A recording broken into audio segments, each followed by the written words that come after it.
Hi, this is a book review of The Avengers. This is the Marvel collection from Penguin Classics. 360 pages. The book just came out and the price £25 for the paperback version. Probably £40, assuming the same price as with the hardbacks. Now, I haven't got the hardback version of The Avengers, so I just compare it with the Captain America one. So you can see it's slightly smaller. Slightly. Also, it doesn't come, of course, with that lovely gold there, and it's not hardback.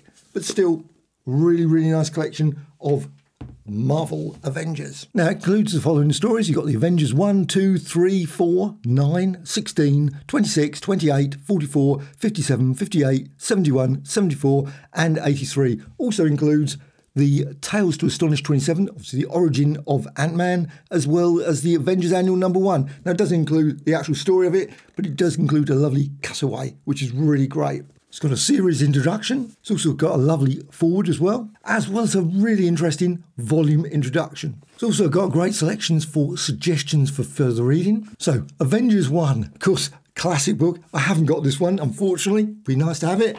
I have got this one. This one's not the...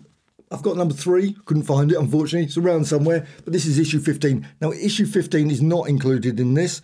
But I just want to show you, obviously, in terms of size. So you can see it's slightly smaller.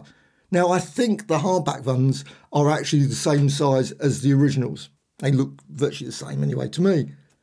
I think the colouring is just great, but you can see, of course, it is slightly different. Now, my copy, of course, is quite old, and it's obviously got slightly brown.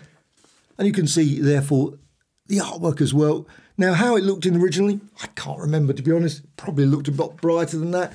Also, it doesn't include these things, which I would love to see. But it does include, of course, lots of great story and artwork. Now, I've also got the Omnibus edition, and that's obviously much nicer, much bigger. But still, I think Penguin have really done a great job with this. This is just a beautiful collection. In many ways, it's the way they should have done the Marvel Omnibuses. If they had done it on this lovely matte, all this recolouring, it's just fine. On here, it doesn't look so bad. On the glossy, sometimes a lot of people... And I'm not over the moon with it, but it's fine. But still, classic. The coming of the Avengers all starts because of Loki and the Hulk.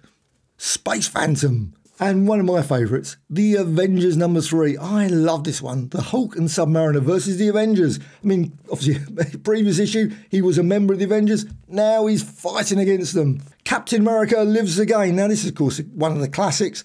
Not actually one of my favourite stories. I think the artwork just wasn't really for me, personally. There's some really odd missing stories in this.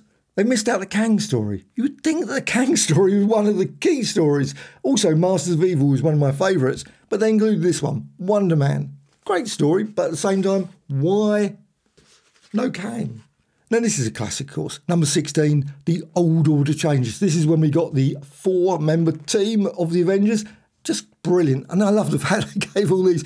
I always wonder what people, when they saw this, thinking, oh, what's all this Quicksilver? What, you know, and also the villains. Maybe the Enchantress was going to join the Avengers. Now, that would have been an interesting one, wouldn't it? But they didn't. Of course, Hawkeye was, for a long time, obviously, one of the main villains against Iron Man, along with Black Widow. Makes you wonder, why didn't they include Black Widow? They included this one. It's okay, but Atuma, I've never even been able to say his name correctly. The voice of the Wasp. Not some of my favourite stories, actually. Goliath, of course, returns. And there he is, good old Goliath. Instead of being Giant Man, he got a fancy new... and also lots of problems where he couldn't grow, could grow, not grow, and all those sort of things. I just got fed up with that. Did the Atom have the same problems? I don't think so. He could just... That was it. Also, he never grew, did he? This one was quite good. I love the cover. That's quite a messy cover, isn't it? Oh, everyone's thrown work. Welcome to the wonderful world of Marvel madness. The Valiant also die. No, he didn't die in the end, did he? He turns up in the film. I love they include these as well. I love a few letter pages. Can't beat a letters page. And you've got this one. Behold the Vision. A classic. I always wonder if Ultron would have caught on if he looked like that all the time. It would have been a bit weird, wouldn't it? Love this one, the good old Final Battle. Of course, this has got the All-Winners Squad, or whatever they were called at that point, I don't know. Also, you've got Black Knight. Great character. This is not one to include. Pursue the Panther. No, I mean, nothing wrong with the story. I enjoyed it, but it's just an odd one to include. Got the good old Sons of the Serpent. Issue 83. an absolute classic. Also, I would have included issue 100. There's so many issues I think, oh, why didn't they put that one in? But still, this one is a really fine issue. I love they also include the advert as well. The Man in the Anthill. They had quite a few of these stories. There was quite a few like The Man in the Beehive, The Man in the whatever. They could have all been stars. Instead, Ant-Man.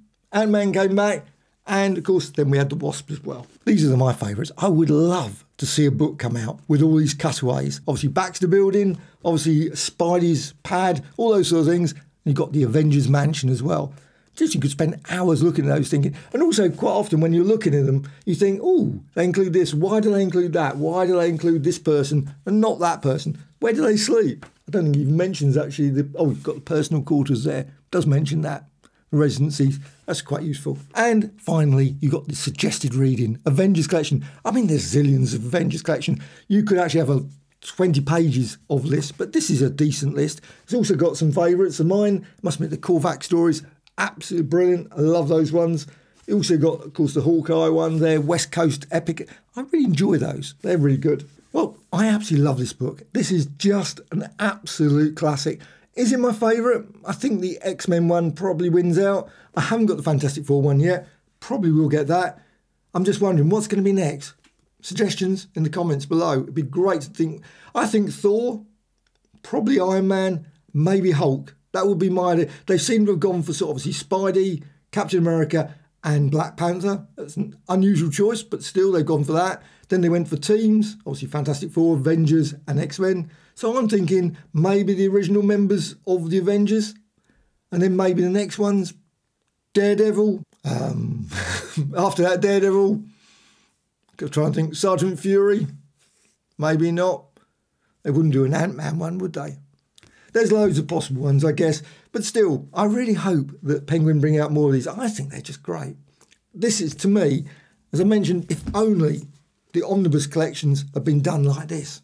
I mean, obviously, if this had been bigger format, like an omnibus, that would have been superb. I just think the glossy paper is fine, but I just think this has just got much more quality. This is just superb. I always love that origin story there. Well, not origin story, the end story for obviously Bucky Barnes. Though, of course, he's back again, isn't he? But still, that story is always great.